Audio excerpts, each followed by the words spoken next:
Ambassador Dato Dr. G.K. Ananda Kumaraseri is a career ambassador of over 30 years standing.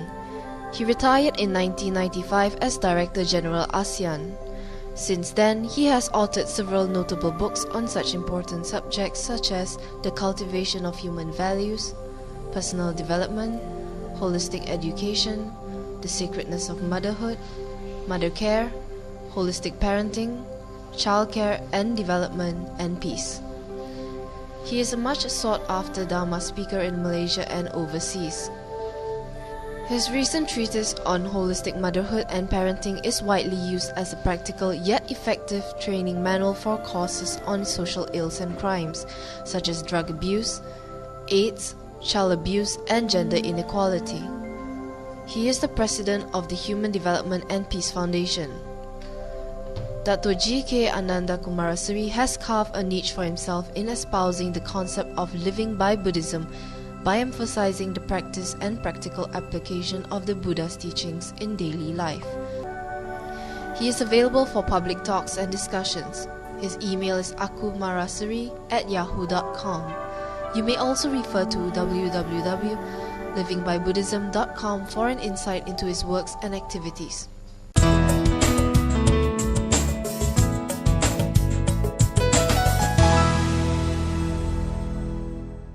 Sukhi Hotu, Dhammaputris and Dhammaputras. Now, some of you are wondering what is this greeting Sukhi Hotu.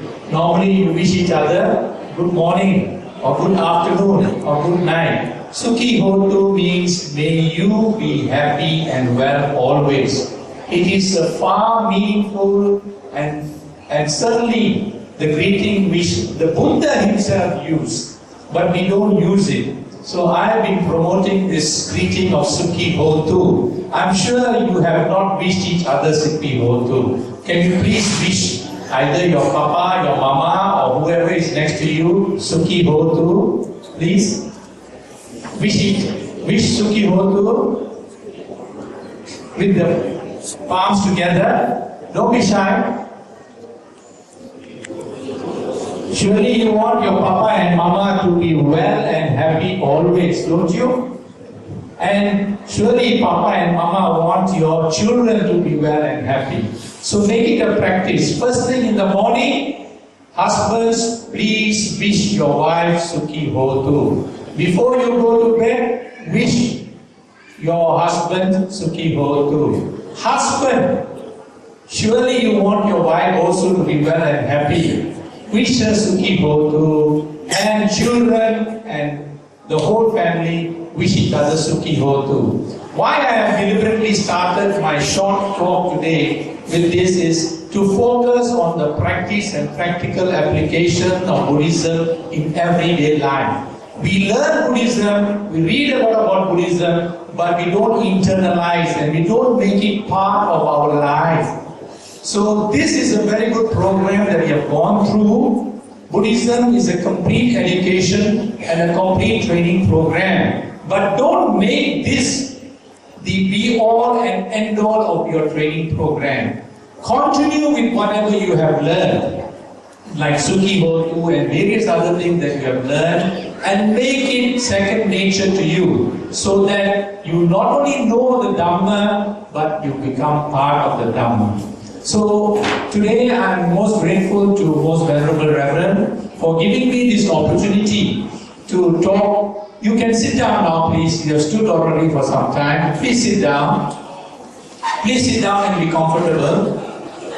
For giving me this opportunity to share with you some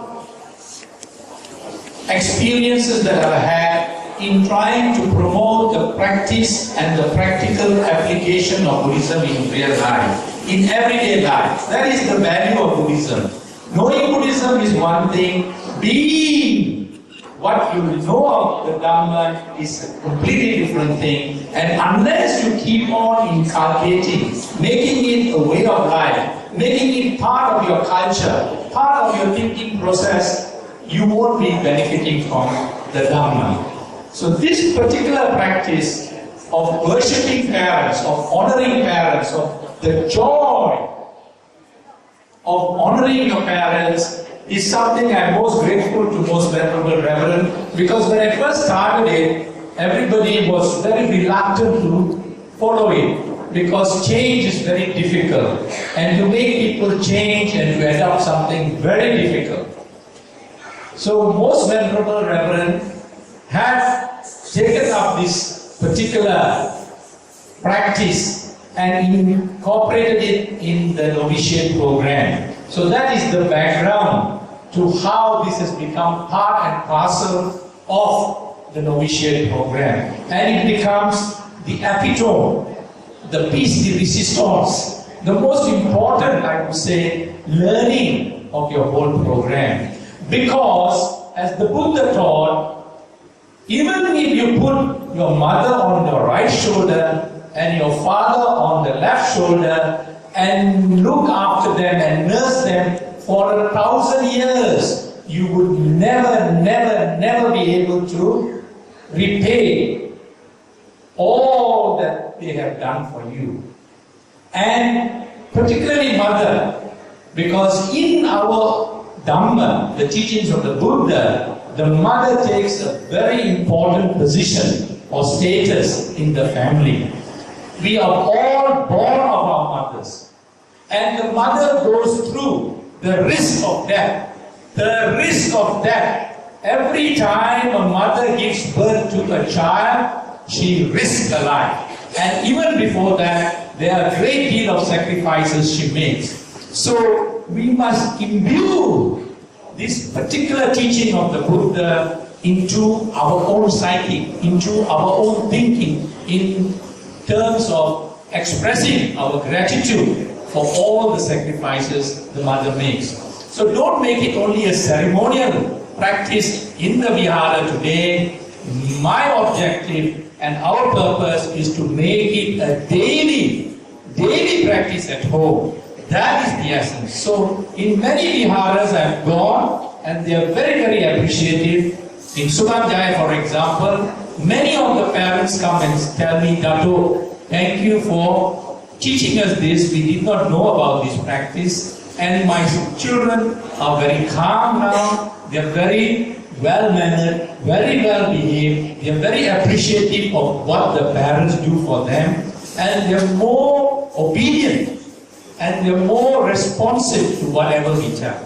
So there has been a very real, some cases, very dramatic changes in the behavior, in the thinking first, in the behavior, and in the progress of the sons and daughters in their education and all aspects of life. So that is the benefit you are going to get from this practice. And in fact, we are incorporating this together with another important practice of paying due homage and recognition and appreciation of the trials and tribulation and the importance of motherhood, the sacredness of motherhood. So we are hoping to organize a program where we have Mata Pitu Vandana. The Mata Pitu Vandana will incorporate the Buddha's teaching of honoring sacredness of motherhood and also giving spiritual fortification for all expectant mothers through the paritas and various other religious practices that we follow. The baby in the mother's womb is alive, and that baby that is unborn will be benefited from the vibrations, from the truth of all the paritas. And we, in particular, Buddhists have an Angulimala parita, especially for expectant mothers. The third element we try to incorporate is those children born in that month where we are having this program, they can adopt a Buddhist name. There are wonderful Buddhist names for boys and girls with great deal of meaning. And this program has already been done in many viharas, very successful, and they are repeating. So why not, Most Venerable Reverend, we have it in this vihara as well. So, shall I proceed with the actual Gatha itself and the practice of paying homage? Can you please? Tamil, okay. But do you know the meaning of the verses? Dasma say? Okay, very good, wonderful. So let me congratulate finally all parents and guardians and caregivers for taking the trouble to bring your children to the Vihara to have this benefit of going through a wonderful training program. The children would not be able to come to this program on their own. And we need to be mindful of the fact that we brought these children into the world. It is our duty and our responsibility as mothers and fathers to give them this opportunity. And unless we give them this opportunity from a young age, they would have other influences, and then it is difficult to bring them to respond positively to such programs. Children, I congratulate you for having enrolled for this program. Please pass the word around that it is a wonderful program, you have benefited. I feel confident that with these lessons and practices that you have acquired during this short period will make you very successful in life. You will have a very healthy life and you will enjoy happiness and peace. Sukhi Bhotu, Dhammaputris and Dhammaputras. Mother care and parenting, key to social structuring. Because in talks you can't cover the whole thing. This book is being recognized as a manual for expectant mothers, newborn babies, infant learning and development, and also the aspect of filial piety. How do we train our children to care for their parents when they are in advanced age, in their twilight years? It is a major problem not only in Malaysia but all over the world. Although filial piety is part and parcel of Chinese culture, although filial piety is supposed to be in the blood because of the heritage and civilization and culture, but today many families are facing this problem and it has become a national problem. Thank you so much.